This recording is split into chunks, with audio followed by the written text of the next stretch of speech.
Ever feel like the world is just changing way too fast to keep up? Well, you are definitely not alone. Today, we're jumping into Bill Jensen's book, Disrupt. It's basically a handbook for not just getting by, but actually thriving when everything around you is in constant motion. And look, this isn't just about some big new tech company or a huge industry shakeup anymore. No, we're talking about something way more personal, continuous personal disruption. You know, the stuff that messes with your career, your routine, your day-to-day life. So that's the real question, isn't it? In a world that feels like total chaos sometimes, how do you go from just treading water to actually coming out on top? How do you kick butt? To really get it, think about this. The light bulb was a huge disruption, right? But it happened over a whole lifetime, which gave people plenty of time to get used to it. Today, it's like you're facing hundreds of those light bulb moments every single day. That feeling of settling in? Yeah, that's pretty much gone. But what if? And this is a big what if. What if you could learn the secrets from the people who don't just survive all this chaos, but actually use it to build something amazing? Well, that's exactly what this handbook is all about. And this isn't just some theory somebody cooked up. It's based on real interviews with over 100 disruptive heroes. We're talking big names like Marissa Mayer and the guy who produced Avatar, but also all these unsung heroes, scientists, activists, entrepreneurs. All their wisdom got boiled down into a practical guide for us. And you know what the most surprising part is? The key to handling all this disruption on the outside?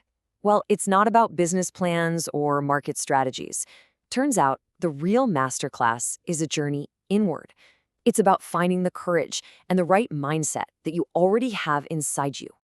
Okay, so let's get down to it. We're going to walk through 3 core habits from this handbook, 3 really powerful ideas you can start thinking about like right now.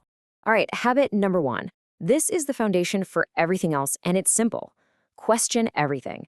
It's about building up the courage to look at the way things are and ask the questions that nobody else wants to.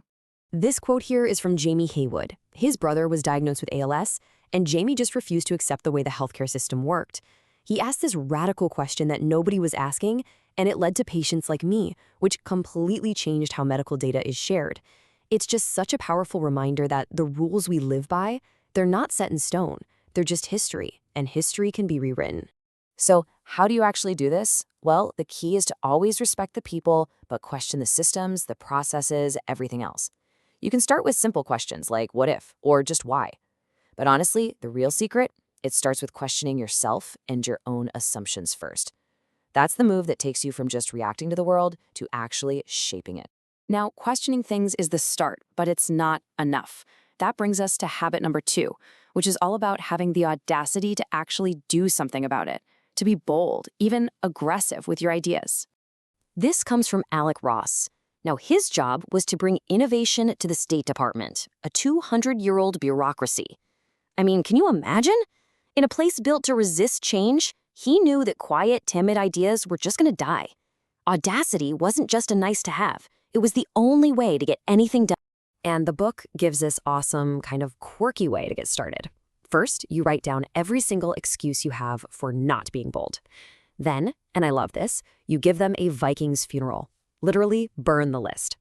And finally, you just got to channel that fearless 10-year-old kid inside you and just go for it. Okay, our third and final habit for today is really the whole point of this.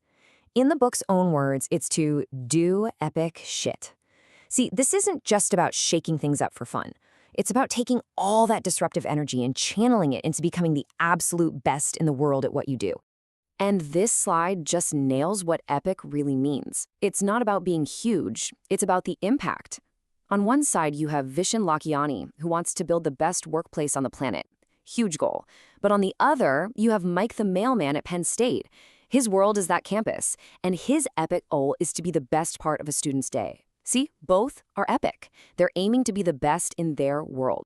So the lesson here is to find your niche, your world, where you can be the best. And whatever you do, avoid just making tiny incremental changes. That's a slow death.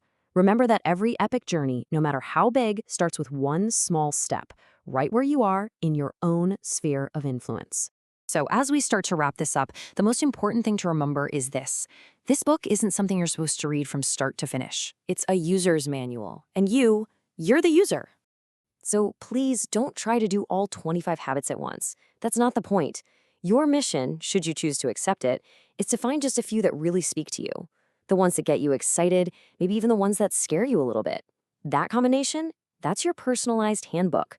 You're in the driver's seat of this journey. So we'll leave you with this final thought. You've now got a map. You've got some tools to navigate this crazy, disruptive world. There's really only one question left. Where are you going to go?